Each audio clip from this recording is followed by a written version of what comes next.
Okay, let's do problem number 2 here. Problem number 2, I'm going to have a tank, and I'm going to again insulate this tank.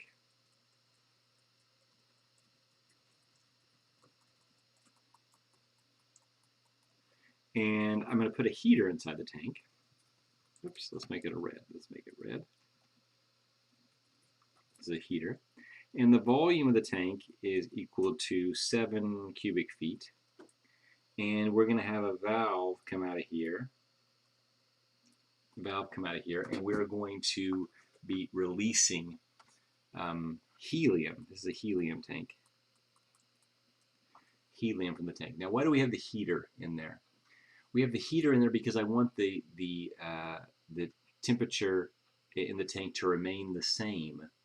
Why do I want the temperature to remain the same? Because I make this assumption, the simplifying assumption, that if my enthalpy that I start with and enthalpy that I end with, all the enthalpy leaving the tank is going to be at the same temperature, which is going to simplify my analysis considerably.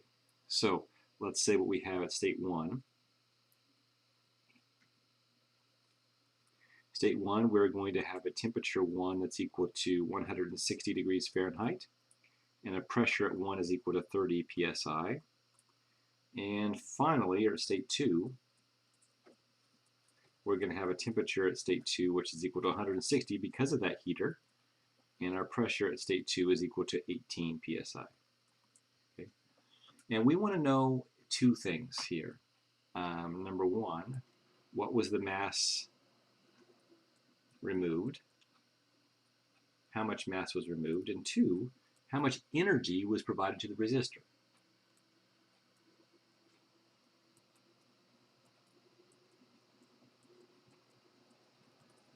Okay, that's what we're trying to do. Okay, so how do I start this problem? The same way that I did the previous problem. I'm going to look at my equation for mass continuity. The change in mass with control volume with respect to time is equal to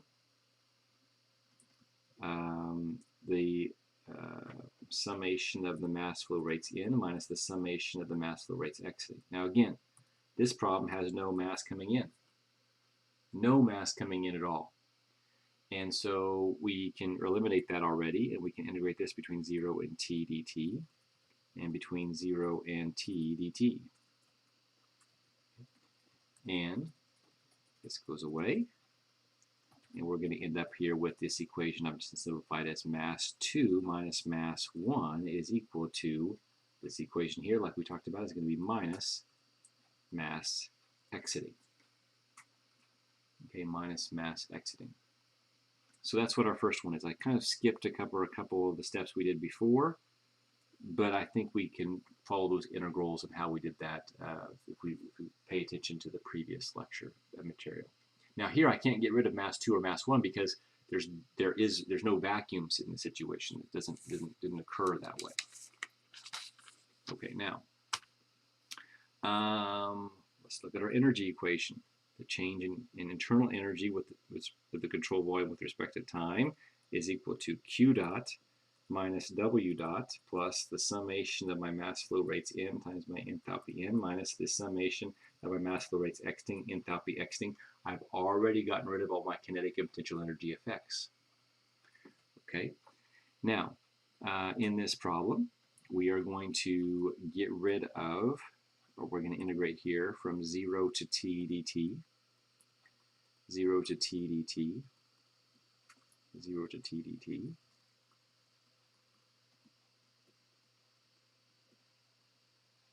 Okay, and in doing this, we know a couple things. This goes away, and we have no mass coming in, so that goes away. Should have done that originally to start off with, and this goes away here. And we're left with the internal energy at state 2 minus the internal energy at state 1 is going to be equal to minus the work minus mass exiting times my enthalpy exiting. That is what my equation is going to provide with me. So I want to put these in purple boxes. That makes stands out a little bit more. These are my two equations where I've taken the mass continuity equation, simplified it, integrated it. The energy equation, simplified it, integrated, and put it down to where I need to work with it. Okay, now the next step after I do this is I have to combine the two equations together. And so what I see here is that I have minus mass flow rate exiting, mass exiting, not mass flow rate, mass exiting, and I have minus mass exiting. And so combining, I'm going to have that the internal energy at 2 minus the internal energy at 1 is equal to minus the work plus mass 2 minus mass 1 times enthalpy exiting. Remember, I'm replacing the whole mass flow rate exiting minus mass flow, mass flow rate, minus the mass exiting. So when I'm replacing this, I'm replacing that with this term. This is the term I'm putting in here, and that's positive. So that'll be put that in there. All right, so here we go. I can now put this equation like this. Mass of 2 times the specific internal energy 2 minus mass 1 times internal energy 1. Notice we can't just say mass times U2 minus U1 anymore because there's a different mass at state 2 than there is at state 1. That's all we have to do it. Minus the work plus, I'm going to write this as mass 2 enthalpy exiting minus mass 1 enthalpy exiting. Okay? Remember something. This state 2 and state 1. The state 2 and state 1 are at the same temperature. Okay? That's the tank is at the same temperature for our problem. So if ideal gases, we have the same temperature, what do we say about the internal energies? They're the same. So we can write this here as internal energy times mass 2 minus mass 1 is equal to minus work. I'm going to put this back together here, plus H exiting times mass 2 minus mass 1. Okay? Because now what I can do is I can move these two things over to the other side of the equation, and I can get the following.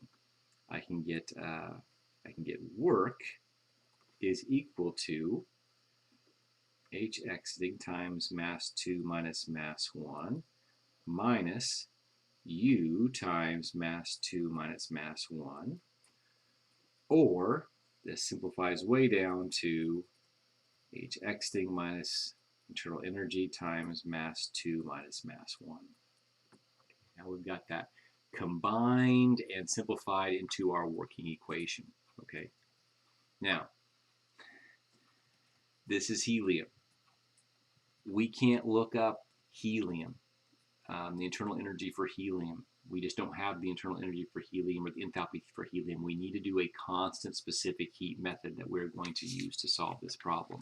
Okay, we're going to have to use a constant specific heat method. So what are we going to do? What are we going to do here? Well, what we can do here is say that the work is equal to, well, I'm going to do the same thing here. I have to break apart heat. Whenever I have to do the constant specific heat method, I want to break apart this enthalpy, and I'm going to write this as internal energy exit plus pressure times the specific volume exit minus the internal energy times M2 minus M1. Okay? Now, remember, the internal energy exiting is going to be the same as the internal energy because they're all the same at the same temperature. Everything's here happening at the same temperature. So this internal energy can go away. This internal energy can go away. All right? That leaves us with this equation. That work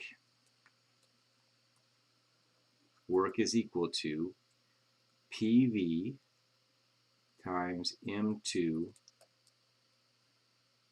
minus M1. Well, I don't have masses for state 2 or state 1. So what do? Well, with the ideal gas law, we can substitute in for masses. We can say this is equal to pressure times mass 2 is going to be equal to P2V2 all over R T2. Mass 1 is going to be equal to P1V1 all over R T1. Okay, and if we look at this, we can say, well, I know that the volume of 2 and the volume of 1 are the same. I know the R values are going to be the same. I know the temperature is going to be the same. So I can pull out this. I can say that, now I can say that this is going to be PV times V over RT times P2 minus P1. Okay. Look here. What does PV equal? Well, using the ideal gas law, PV could be written as RT. PV is equal to RT. And so here, look, PV, RT, this cancels and this cancels. And now we're left with a very simple equation that is volume times pressure 2 minus pressure 1 is going to give me how much work this system needs to do, needs to work on. So we'll look at this and we're going to say, well, the volume here is 7 feet cubed. The pressure 2 is 18 pounds force per inch squared, and the pressure 1 is going to be 30 pounds force per inch squared. Okay, and when I do that, I'm going to get a value, and I want my work to be in BTUs. And I want you to do that conversion for me and give me that final answer. Okay, what is that answer for the work in BTUs? Pause it right here so you can finish that up.